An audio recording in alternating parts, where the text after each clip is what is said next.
listening to the Marketing Happy Hour podcast, where we discuss career and industry insights with our peers in marketing. We're here to talk about it all, like the ups and downs of working in social media, how to build authentic relationships in the influencer and PR space, managing a 9-to-5 and a side hustle at the same time, how to be productive in your life and career without losing your sanity, and more. Ultimately, we're here to build a community with you because we're all trying to navigate the world of marketing together. Are you ready?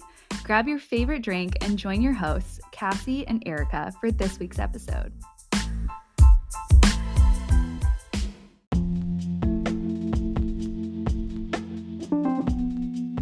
Hey listeners, welcome back to another week of Marketing Happy Hour. This week, we are chatting with motivational speaker Genesis Vaquero, an ambitious recent graduate, digital marketer, and community leader that is eager to make a difference in the world and empower students and young professionals to succeed. In this episode, Genesis breaks down her top tips for networking, finding your purpose, developing a growth mindset, gaining confidence in your career, and more. Go ahead, grab your favorite drink, and listen in to our latest Marketing Happy Hour conversation. Genesis, thank you so much for joining us on Marketing Happy Hour today. How are you doing? Good. Thank you so much for having me here. How's your day been so far? It's been really great. Thank you for asking. So when we're recording this, we do have an impending hurricane headed our way. So, it's who knows what's going to happen this week, but I think besides that, Eric and I could both say we're healthy and we're living life and everything's good besides that. So, cannot complain. Love to hear that. Stay safe, please. That sounds a little scary. Thank you. Thank you so much. Well, before we get started, as always, Genesis, I have to ask you, what is in your glass this afternoon, or what are you enjoying sipping on, both whether it's the morning, afternoon, evening, any time of the day? So right now I have a green tea. I'm usually a green tea type of person. I can't really do like caffeine and coffee. I have to do decaf because I'm so high energy. I'm like, please do not give me any more energy. So I love to go like caffeine free, something that still has it, but it's like a more organic route. So that's usually what I try to stick to on my busier days. I love that. Yeah. I am also the same way. Caffeine, depending on the time of the day and everything, can really throw me for a loop from time to time. So I completely get that. I actually have something that the new bar sent over to us. It is a non-alcoholic aperitif called Gia, I believe it's pronounced. And it sounds like off record, Erica might have a similar beverage of mine. But Erica, what do you have right now? Okay, I don't have Gia, but I have the other one that they sent over called Figlia. I think Nice. I'm pronouncing that correctly. It is rose, bitter orange, and clove. And I'm tasting a lot of ginger, but it's really good. And I highly recommend if you're looking for just like a fun afternoon beverage, but you don't want like the alcohol content, or you're working or something and can't have that alcohol content. I highly recommend this because this is awesome. And I've been loving all of the selections that the new bar sent over. They're fantastic discovery platform. So definitely check them out too. Well, Genesis, thank you again for joining us. I am so excited to hear about your experience. You're all about empowering students to be leaders, and that's what we're all about too here on Marketing Happy Hour. So tell me just a little bit about how you got to where you are today in your journey. You're not only a marketer, but this youth motivational speaker. I'd love to hear how that came to be. Yeah, of course. And by the way, I'll have to give both of those drinks a shot. They sound so good. I would have to say the biggest thing for me, and I always preach it in all my talks, is networking. Like your network is your net worth. And I truly, truly believe that bottom of my heart because humbly, I have so much more to do in my life. I would think I have so much more ambitions to do, but definitely where I have gotten in life, I would say it's because of networking. Knowing people that know people, there's always a door that opens, right? And so that's how I started both my marketing and speaking journey, is just going up to people that were years and years of wisdom beyond my professional career, where I dreamed and aspired of being. And just going up to them, being very casual about it and saying, hey, I respect where you are in life. I want to be there. Can you sit down with me 5 to 10 minutes over coffee and just give me some tips on what you wish you knew at my age, right? So I started doing that at 18 years old, networking in rooms of 300, 400 plus people, not knowing what a business card was, not knowing what networking was, but slowly and surely learning it's about giving value and about building really good, authentic connections that could lead to a mentorship, mentee relationship. It could lead to a friendship, or it could lead to a collaboration partnership. So just going in at 18 years old at senior year in high school, not knowing what it was, but just diving into it firsthand, being scared, shaking in my little booties is how I describe it, and still going into that room with professionals that were in their mid 40s to 50s. And I'm little me and 18 years old is over there like, I don't know what I'm getting myself into, but every motivational book I've read, every podcast says networking is the best thing ever. And I did it, and honestly, it changed my life for sure. That is so powerful and just such a cool testament to hear that, you did it anyway, even though it might have been scary. It's just a great lesson to learn to just do the things that scare you, and it'll work out the way it's supposed to, whether, maybe you do go into a room and you get a little flustered and you don't do well, but that's okay. That's a learning experience for the next time that you have that opportunity as well. I'm curious to hear what sparked your interest in working directly with students. That's a good question. I would say definitely my high school graduation. So I auditioned to do our conclusion speech, for our graduation, to end it off on a good note. And at that time being, I said, I like public speaking. I feel like it's a passion, but I need more clarity. So I ended up being selected as one of the speakers for our high school graduation. And I remember just the jitters before going up there. I mean, imagine talking in front of your peers, not only your peers, but their family members and everyone they know. And, is at our football stadium. There's maybe about 4,000 people. And that was my first speaking opportunity. And I was like, oh my goodness, 4,000 people for my first speaking opportunity. This is really a test if I want to do this the rest of my life. So I'm sitting there anxiously waiting for my name to be called. They call me up to the podium. Yet again, nerves, I'm shaking. Luckily, there was a long gown and you could not see my legs shaking like crazy. And I get up there and I just look around, I breathe. I'm always the type of person, you need to do breathing techniques no matter what. That's what I need to do. And so I just inhale, exhale, and I look and I see a sea of 4,000 heads. And I'm like, this is it. If I know I'm going to do this the rest of my life, like this is going to tell me if I'm going to make it or break it, how I'm going to do right now. So I just start speaking into the mic, doing my whole speech as I rehearse, as I practice with my principal. And I feel so at ease, which is really crazy. I feel so at peace. And all I'm thinking in that instance is I feel like I'm talking to a friend. Like I feel like I'm talking to someone across the table with a cup of coffee in my hand. And I'm like, wow, this is just so natural. And if this is the beginning, 4,000 people, and this is a speech that, I never had the opportunity to do something this big like this speech, then imagine in 5 to 10 years if I keep honing into the skill of public speaking and practicing. And that's when I knew I wanted to speak to youth directly, because just, talking to them and just seeing the future of where I'm like, wow, like I can really see my peers succeeding in life. Like I could see future entrepreneurs, CEOs, doctors, lawyers, and just feeling so inspired of like, wow, like this is our generation. And like, if I could be a part of that generational movement and empowering these students, like, I feel like my purpose is there and set. So ever since then, I felt like I've been called on a purpose to help the youth and lead them and just guide them in becoming the best leaders they can be, because I know there's so much potential in our generation and what they're capable of doing.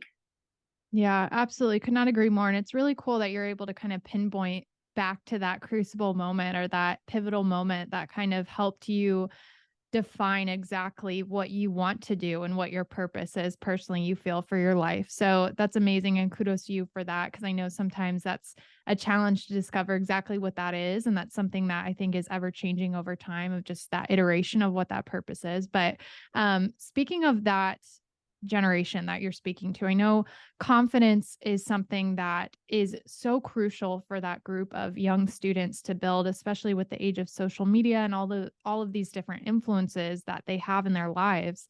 And so many young professionals struggle with facing imposter syndrome and self-doubt and comparison and all these different elements, especially as they're discovering what to do in their future professional career. And so, how would you say that they can overcome these feelings and develop the confidence to lead and to step in that purpose that they have for their lives? I would say growth mindset. Like that's the first thing that comes to my mind, and something that yet again I always preach, like networking, because I really feel that it's pivotal and it's key to your success, right? Is having that perspective about the world and about yourself in a way that gives you confidence, in a way that makes you feel bold and like you really have potential and value to offer at a table. So I think it comes down to really every single day, no matter what, making sure that you're using practices and techniques to help better your mentality. Because I feel like, we have thoughts coming in and out every single day, thousands, if not millions of them. And I view it like those thoughts are plants within our mind, like a metaphorical standpoint to explain it. And we can either water those plants every single day and allow them to flourish and grow and really create positive thoughts that help us become better individuals personally and professionally, or we can neglect taking care of those thoughts and really letting the bad seeds coming in, those really bad, negative, pessimistic thoughts that happen to all of us because we're human. But not allowing that to stay in your garden is the key, because you let that stay in your garden of your mind. It really allows the other really beautiful flourished flowers, other these positive really thoughts to start dying, right? And start creating weeds in your garden. And it's just not a good scene. And how I describe it is you just have to remember that every day, like your mind is what determines your actions, your thoughts, who you become in the future, how successful you become. You really need to be mindfully aware of those thoughts coming in, because like I said, it's normal. I even get those pessimistic thoughts. I'm human, I admit it. I feel like we all do. If we don't, then like, oh my goodness, I would be surprised to say you're probably Superman or Superwoman. But really, really like taking those bad thoughts and changing them, changing that false narrative that is typically a false lie that is conveyed into your mindset, and changing that into a fact, right? Like, what are you good at? What are skills that you can bring to the table? What is something that makes you unique? Because we're all unique in our own ways. And what is something that makes you feel bold and confident that you can bring every single day at your best self? So just reminding yourself the truth through affirmations, through having mentors around you that see that value in you and remind you of it, is so essential to your pivotal growth. I love that. And I couldn't agree more. I think it's so important. And so many people wait too long to realize that that's important. You're just grinding away, trying to get ahead in your career or in just life in general. And you're not stopping to feed those plants, like you said, in your mind, and focus on the good things and not get, bogged down with, comparison or self-doubt and things like that. So I think that's super, super important. Thank you so much for sharing that. You've mentioned like not waiting for someone else to lead, but stepping up to create change yourself. How do you think young marketers in our generation can adopt that mindset and start taking more leadership roles in their careers and in their communities? I would say always do something that makes you uncomfortable. Like I never, most of the time, felt ready to do it, but I knew I needed to do it to grow. And it was those situations, walking into those rooms with people that were successful beyond their years from where I was, or, the setting I was in, which I wasn't fully prepared, but just doing it, right? Putting yourself in those really uncomfortable situations where it develops a growth mindset and where you can really take initiative, not waiting for someone to tell you, hey, like do this next assignment, or hey, like make this campaign so our brand can increase, right? And we can gain more brand awareness, but being able to bring that to your manager, bring that to your marketing team, bring it to the table, just taking the initiative and saying, hey, I have this campaign. If you want to look at it, here's the layout of what it looks like and how it would help us. And here are the numbers, right? So just doing it is something I really think that just helps, is not putting too much thought into it. Like, don't overthink it. Don't let your thoughts that are really pessimistic hold you back from your true potential. Just go for it. Take the risk. sometimes you have to just do it and see what happens. And that's where your confidence really increases, is knowing that you're really honing into those skills and talents you have and assuring yourself that you really can do them at the end of the day well. Yeah, that's such great advice too. But I want to switch gears a little bit and ask you kind of about launching into doing your own thing, building your own business, whether it's contracting or, starting to freelance on the side of your corporate job. And so we have a lot of listeners who are still in the corporate space. They're fully there, but they're looking to maybe launch something of their own. So do you have any tips for stepping into that journey or, creating something for yourself? I would say always follow your passion, like follow that instinct, because that's what's going to fulfill you at the end of the day, right? And like I said, like none of us are truly ready at the beginning. We just do it. And I'm sure both of you can relate to this. I mean, you're like having all these questions and trying to think like 10 steps ahead and how is this going to work? But it's really at the end of the day, just doing it, like taking that risk. And as scary as it is, knowing that fear can be something we use as fuel, right? Because we're going to live with fear every single day, no matter what, just like we are with imposter syndrome or these negative thoughts, because we're human. And as positive as we can be, it's going to happen. But it's knowing how to pivot and control that aspect so you can keep on going no matter what comes your way. So just going for it, taking the chance, taking the risk, having a really, really strong support system. Going back to networking, I mean, honestly, like I would not have learned the skills, anything to be where I am today. Just the guidance, the wisdom, all of that really good, fruitful pieces from the tree that really, really helped me professionally, I would say, my success. So have those 4 or 5 people you can count on. Like they say, show me your 5 people that are closest to you in your life, and I'll show you how successful you're going to be or where you're going to end up in life. So it's as cliche as it sounds, have those really, really good people by you that support you, that mentor you, and that are going to uplift you.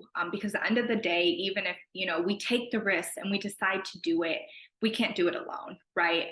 We're not robots, we're humans, and we need other humans to support our dreams and help us where we are in life. Yeah, absolutely. Well, and I know with kind of the entrepreneurship journey specifically, there's challenges that come about, right? There's things that come in that are, whether they're, things we didn't expect or just normal challenges we face in building a business, whether it's finances or what have you. So how do you consistently kind of stay motivated in your business building journey, or even in building a public speaking career, whatever you're setting out to create for yourself? How do you consistently, no matter what comes up and, things happen, do you stay kind of on the right path positively? I would say remembering your why. It's something that you hear time and time again, but a good mentor friend of mine now said this to me and I'll never forget. And she said, Genesis, your why, and that's why it's going to work. And it just really gave me hope when she said those really simple words. She was my first marketing client, great title, 2-time Olympian, Hall of Famer. So for her to say those few words to me, that made such an impact. Maybe in her perspective, it was like, here are some few encouraging words, but that really changed my whole mindset in the future going forward, and saying like, if I know my why, I can do anything, and really like preaching that and sharing that wisdom with others, because I believe it's true. Whether it's as like simple as having my vision board in my closet every single day, no matter what. And when it's January 1st, I make sure I get my scissors, my magazine cutouts, and I redo it all over again to have clarity on this year. What am I really trying to accomplish? What is the priority in my day-to-day life? What is the end goal? And so just having something simple like a vision board and remembering my why statement, like why I do what I do, keeps me hungry to learn, keeps me motivated. And yet again, the people around me, I like would not be even close to where I am. I am nowhere near where I want to be in life. But I would say having people genuinely you can like call if you're having an issue, right? Especially in the business, like you said, you have so many challenges. Having those 4 or 5 people that they're so open to you texting or calling them on the spot if there's an issue. And the same with you, because you have that open relationship and communication where you really help each other out to that standpoint where it's like, doesn't matter what time it is, Doesn't matter what day, call me, text me if you need something, right? So just having that support system, remembering your why, and just knowing your priorities really keeps you motivated. And I'll just say overall, I'm sure you both can like really attest to this, but really being consistent, because it's like, you know, once you're on that horse, you're like having a good journey, but you can fall off easily. If you one day, a few days turns into a month, turns into a year. And then once you know, you're like, oh, I stopped working on my business for a year. What happened? So it's really being consistent every single day. It doesn't matter how small it seems and how that seems silly, and being like, oh my goodness, it's one task I'm doing a day. But just being repetitive with it, it really is actually like making your brain, just having that become a habit. Rewiring your brain is the words I'm trying to say, and making that an actual habit in your brain. So just doing it consistently every single day, no matter what. There are days, trust me, when I feel like I don't want to go out of bed and do this again, but you know, you have to get your green tea or cup of coffee and just do it. Because once you do the hardest thing out of your day, you could reward yourself with something else. So I just think it's important to just stay consistent no matter what, for sure. Yeah, that's excellent advice. And I have a couple follow-ups to some points that you made there. One of them being around networking and finding your people. How do you do that? If you're somebody out there and you might not have those people identified yet, and you're kind of like floating around trying to find who these people are that can serve as motivators and inspiration for you in your day to day, what are some tips that you have around networking and how you can kind of find those people?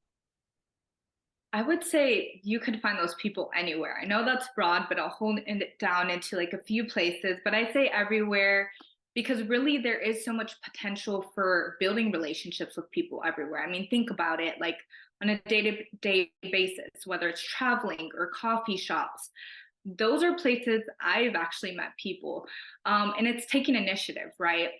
And it can be uncomfortable at first. I'm going to be honest, especially when you know, you don't want to bother people, I think is what a lot of people tell me when they're like, Genesis, how am I going to take initiative? I don't want to bother them. Like, I'm just going to a coffee shop. They're standing in line. Like, what if I annoy them or something? But it's just reading the room, right?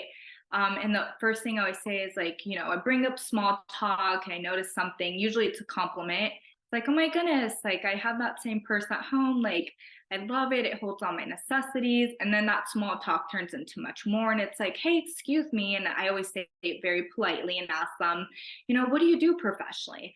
And then we start talking about that. And it's like, oh, I'm a marketer now. Oh my goodness, I'm a marketer too. And I'm like, oh my gosh, like you live locally also. Oh my goodness, awesome. Would you like to meet up next Saturday and we could connect further? So just really like starting to conversate with people, really small conversational things, like one sentence liners that you can always think of like, hi, excuse me, give a compliment, then open it up. Oh, excuse me, if you don't mind me asking, what do you do professionally? Then go from there. So doing that on a day-to-day basis, you can meet so many people. Trust me, people I have from the airport, I gained a mentor from that. People from coffee shops, that collaborations, partnerships have blossomed. Just learning about local businesses, how many owners go to the same coffee shops you do on a day-to-day basis. It's crazy, it's mind-blowing. So just be open to starting those conversations. I would say LinkedIn, that's one of the biggest. I would say, especially if you're trying to hit demographics all over the world.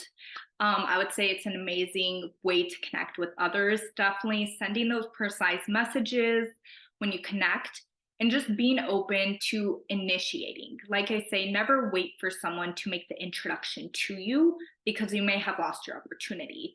Make the introduction yourself. It's going to be uncomfortable. It's going to be scary at the beginning, but the more and more you do it, the more comfortable.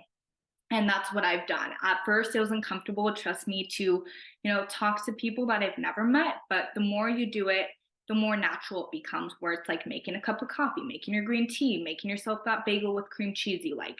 It becomes so organic and natural that, trust me, it almost becomes a part of your DNA. And you start doing it naturally wherever you are, and it really works. So I'd say definitely hone into everyday like lifestyle, whatever you're doing, whether it's coffee shops or you're traveling. Like if there's someone that you think is like-minded, maybe they're reading a book with the same author, like just casually start a conversation, see where it goes. It's not always going to work, but I would say for me, the majority of the time it has. And just reading the room, right? You can tell when someone's in a mood to talk. When someone's not in a mood to talk, you can tell. And definitely on LinkedIn, same thing. Just seeing if someone's very like-minded, open, energetic, motivated. You could just tell by their content or presence or just overall brand that they represent. So I'm just saying, like, take the initiative. You're never going to regret making an introduction because, like I said, it could be a friendship, it could be a collaboration or partnership, or it could be a mentee mentorship relationship. And one of those is amazing. So I would definitely recommend just make the introduction and don't wait. I love that so much. And it seems a little silly just asking, how do you find people? How do you go out in your everyday and like talk to people? But, I think we as a society kind of collectively have lost that, the popularity of social media, and we can just see everything we want to see online. And we're not really engaging in public on a day-to-day basis with, our neighbors and our peers. And so I think that's excellent advice to just take with you and be open to every circumstance wherever you may be. Secondly, I do have another follow-up about finding your why. I think that's something that people might not know how to identify if they are trying to start something on their own. What tips do you have around identifying and like writing down a why statement? And what can people do to kind of like get in their brain and understand why they're doing what they're doing so that it serves as the motivational factor? I would say clarity is the most important thing, if not the most valuable thing, especially in an entrepreneurship journey, and having your why statement and knowing that in and out. I would say, honestly, I'm like an old school type of person, where I just grab a piece of paper and a pen and I just start jotting down things, right? Because the more we unload from our mind and whatever we're storing, the better we're going to come to clarity with what we're actually thinking, especially when we live in a busy society where we're just very fast paced. And I think a lot of us tend to lose focus easier nowadays, especially with the era of social media. I could say as a marketer, I definitely could see how that's lost that sense of focus for a lot of people, which leads to a loss of clarity also. So I'd say jot everything down, even if it's small. Like I said, it seems silly, but the details matter. Whatever it is that you're thinking, wow, this really makes me feel fulfilled. It makes me feel like I have purpose. Every time I do blank, it makes me feel fulfilled. It makes me feel joyful. It makes me feel like this is my purpose. Write that down. You do not want to forget that. You want to really concentrate and look at that and see, what can this be? What potential does it have? And end of the day, what value can you bring to the table? Also gain clarity on that. Ask people around you that you personally may have not noticed certain things that you bring as value to the table, but your mentors and friends and family members do. Just ask them bluntly. Just say, hey, what do you think I'm really good at? Because honestly, sometimes it's really hard for ourselves to give those answers that we have within, but the people closest to us really see that talent and that value we have to offer. So asking them hey, what do you think, what skills, talents, what do you think I can offer that's really good to the world, or services that I can sell? And they'll start telling you, Genesis, this and this and this. And that will give you so much clarity. And just coming back to your why statement, honestly, write everything down, ask people around you what they believe that you're really good at, what you can offer the world. And overall, just really hone into your purpose. What do you think that is? And that's not the easiest thing in the world. It's a process. It may take a few weeks, a few months. I can't give you a timeline, but it really comes to self-clarity, having that notepad and that piece of paper and that pen ready, or if you like doing it on technology, having that, Google Docs open, whatever it is, just write it all down, because I can assure you, like I said, that answer is within you. You just have to seek it and pull it out of you. Yeah, that's such good advice. And I love the piece of asking for feedback. I think that's so huge, just because we can think we're on the right track, or we, even if we're kind of lost and we're trying to find that track again, just asking some of those clarifying questions, like you said, can be so enlightening. It can really help us get back on the right path. And especially if we're feeling down, or we're not sure if what we're doing is correct, getting that feedback and that positive reinforcement from people that you work with. And I think you can do this in a corporate setting as well. And I think having that why, not only if you are building a business, but also if you're in the corporate space, sometimes that I think can help us align with the right companies to work with, and making sure those values are aligned there. So I think that's really important what you shared. Thank you. Appreciate it. Yes, yes. Well, let's talk about public speaking for a minute. I am very excited to hear your thoughts on this and strategies and everything along the way. So, do you have any tips for just building your skill set in public speaking? I think public speaking, we mostly think about it as I'm getting up on stage and I'm presenting to a room full of people. But I think those skills can come in handy when we're doing presentations at work to clients. There's a number of different spaces that I think those skill sets can be positive. So, any tips around building that skill set that you have adapted over time? I would say join an organization, club, or group of like-minded people that are better at it than you. Like they say, you never want to be the smartest person in the room, or that can really mentor and guide you. Something that I've always told students that come up to me and they say, like, how can I hone into my public speaking skill? Or I think I have a passion for it. How can I practice? And I tell them, if I were you, I would join Toastmasters. A lot of people are familiar with it. Some people aren't. It's a renowned speaking organization that really bases their training for public speaking on leadership. So you don't only get public speaking skills, you get leadership skills, and something they don't promote, but I think is really big, is networking, because you meet people that you wouldn't have met typically in your industry, and it just helps you grow professionally. So just being able to go to Toastmasters since I was 18 and stand in a conference room that I never stood up before I was 18 years old, having that opportunity and just being timed, having your filler words counted, having them being very, very precise and counting, words that were like taking over too much of your space in sentences, or maybe your body language had to be differently. I mean, just every tedious detail you can think of that a person typically would be like, wow, this is intimidating and scary, is what you get there, but in a very welcoming environment, right? Because they're trying to help you grow. And in order to grow, we have to receive that constructive criticism. And I would admit it was never comfortable for me at the beginning to, sit there and smile, and they start saying, oh my goodness, here we go, like 10, 15 filler words. And I'd be like, oh my gosh, nobody look at me. I'm like really, really pink here. I'm matching my lipstick. It's too much alike.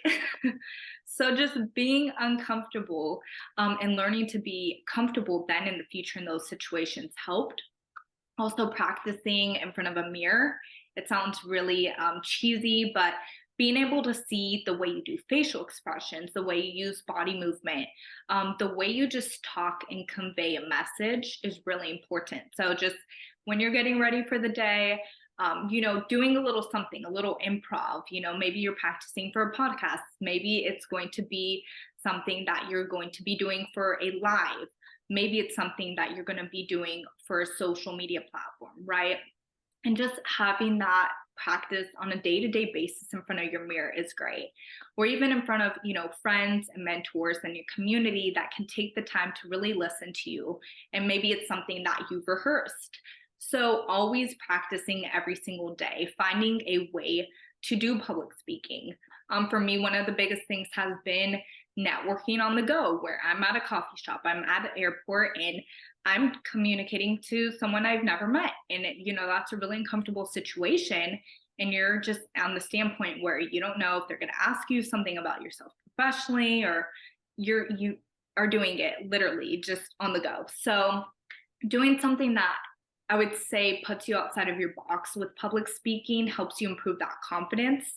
Like I've told students, it's taken me at least 5 years, but to get to the standpoint where you're in a group in front of people and like, hey, I'm going to be judged.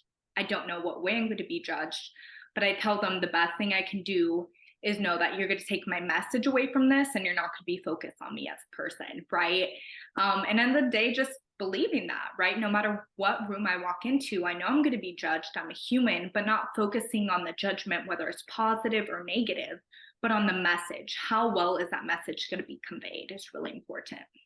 Yeah, that's such great advice. And with that too, you mentioned a couple strategies for getting over those jitters. I know uh a couple times, the very few times I've been on a stage presenting, it's right before I'm like freaking out, your heart starts to beat fast, all that stuff. And so any strategies for that? You said some breathing exercises, but anything else you do pre just jumping on stage or even before that, with your preparation to make sure you're confident and you're ready to go? I would say know your message in and out. Be fully prepared. Think about the what ifs in a good light. What if this question comes up concerning this topic? Because when you are presenting the topic, you want to know that you're not only proficient in that topic, but you excel in it, right? So being able to know the message in and out makes you a very confident speaker. I would say breathing techniques always help. Doesn't matter where I've been in my speaking journey, from when I was, 18 years old, taking baby steps and doing it, to where I am today, not too far along. I'm 23. And just still doing those breathing techniques, whether it's in my car before I get out, whether it's because I'm there, no, attendees have arrived and I'm able to just inhale and exhale a little. But really giving myself those affirmations is something I really, really make a priority every day. And I do it before I go on stage, before I'm inside that classroom, whether it's through song lyrics and putting on a really empowering, song from an artist that I really like, and blasting it, at like volume 20 as I'm driving on my way there, and singing those affirmations to myself. Or whether it's just speaking those affirmations and that life, into my environment before I begin, and just repeating them over and over and over. Because I know the more positive thoughts I have coming in, the less those negative thoughts are actually going to control the narrative, because I already told myself that they're a false narrative, and that this positive narrative, which is the affirmation side of things, are actually factual and are real. So being able to tell yourself, even if it's like 10 to 15 times, like, I can do this, like, I feel bold, I feel confident, like, I am here to convey this message. I'm not going to think about what people think about me today, right? I'm here to help them. I'm here about serving others. It's not about me, it's about them. So just repeating things like that a lot humble you, and they also let you know that you're more than okay and capable of doing what you're about to do. Yeah, so good. And I think those are some skill sets that can be taken into, even if you're just stepping into work for the day and you feel some of that doubt. It's so good. And then, so lastly, speaking to specifically just your public speaking career that you've built, how have you worked to land speaking gigs? What are some ways that you've identified those gigs, or also just presented yourself in a way that some of those inbound leads come to you without you having to reach out? I would say word of mouth marketing has been the biggest asset to me. So, like I said, networking, knowing people that know people, I just can't say it enough, because it's really how it's worked for me. It's having mentors. The first mentor I met in the speaking realm was a mentee of Les Brown. And that was amazing to have his wisdom, and just having someone like him that gave me the opportunity, my first real speaking opportunity, to actually speak with him at my school. So it's just being able to have those people that open those doors for you. I just can't emphasize it enough. When you're hungry to learn and you're seeking that knowledge and wisdom, and you're ready to be humble and say, hey, I'm not there yet, but I want to be where you are, and going up to those people and building those relationships, those are the people that have referred me. Those are the people that have said, Genesis, I may not have this opportunity now, but I have a friend that has this nonprofit for youth, or this organization for youth, and I would love to introduce you to them. So it's always having those people that you can count on that really help you open those opportunities. Yet again, giving value to them and seeing what you can add in their life. But also, don't be afraid to ask. Maybe this isn't the right time for me to come speak into your organization, but who can you refer me to? I know a lot of times people are really intimidated and they're like, oh my gosh, I don't want to ask that. That's embarrassing. But I can't tell you how many times people are like, thank you for asking, because there's so many people that haven't asked. And because of that, they lose opportunities, and there are people that could have had those. So just not being afraid or feeling shame or feeling anything negative for just asking a question and saying, hey, who can you refer me to? Or, hey, do you know anybody that is a speaker that you can introduce me to that you think would be like-minded and I can collaborate with? Or, hey, do you have any schools, in your local community that are from high school to college students from this age range to this age range? So just being blind, asking someone if they can refer you, having those really good, strong connections, I think just really helps you overall, helps your brand reputation locally, and helps you getting those really, really good opportunities. That is so awesome. And Genesis, you've provided so much insight and just motivation and encouragement for people in careers, in starting their own thing, and possibly speaking publicly. And we so appreciate you coming on the show today. But wrapping up, we love to ask this question. I think we've asked it in every episode, but what do you know now that you wish you knew earlier on in your career?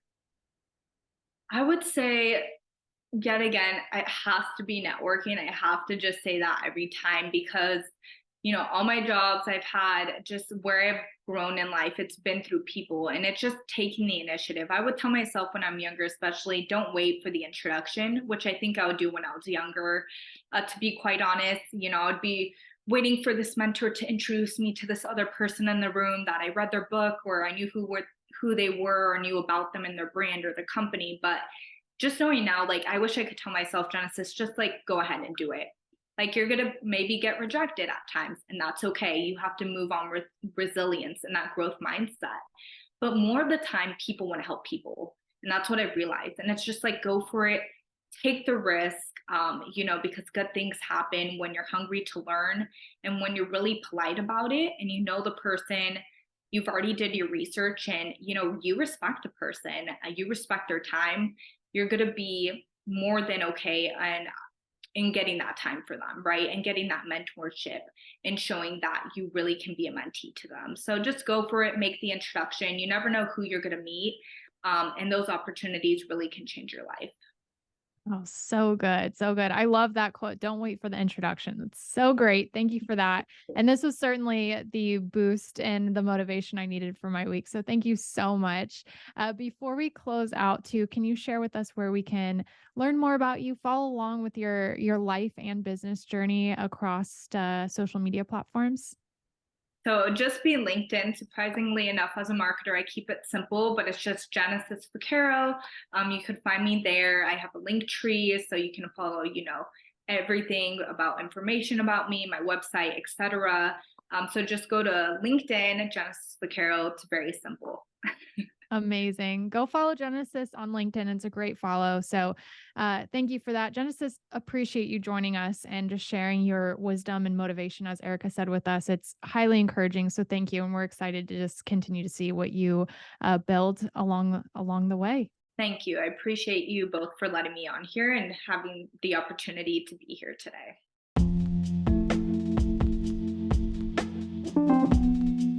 Thanks for listening to this week's episode. We hoped you loved it as much as we did. If you enjoyed the conversation, we'd love to get your feedback on the episode. Head to the review section of your favorite podcast app and let us know what you thought. Thanks for listening, and we'll see you next week.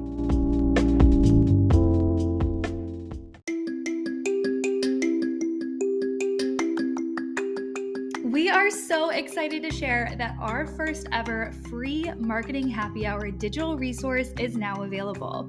Download the Dream Career Game Plan today at marketinghappyhr.com/freebie. That's marketinghappyhr.com/freebie. This 5-step workbook will guide you through defining your goals, building your network, diversifying your skills, influencing where you're at, and investing in your growth. Cassie and I created this resource with marketing careers in mind, but the framework can be applied to any industry.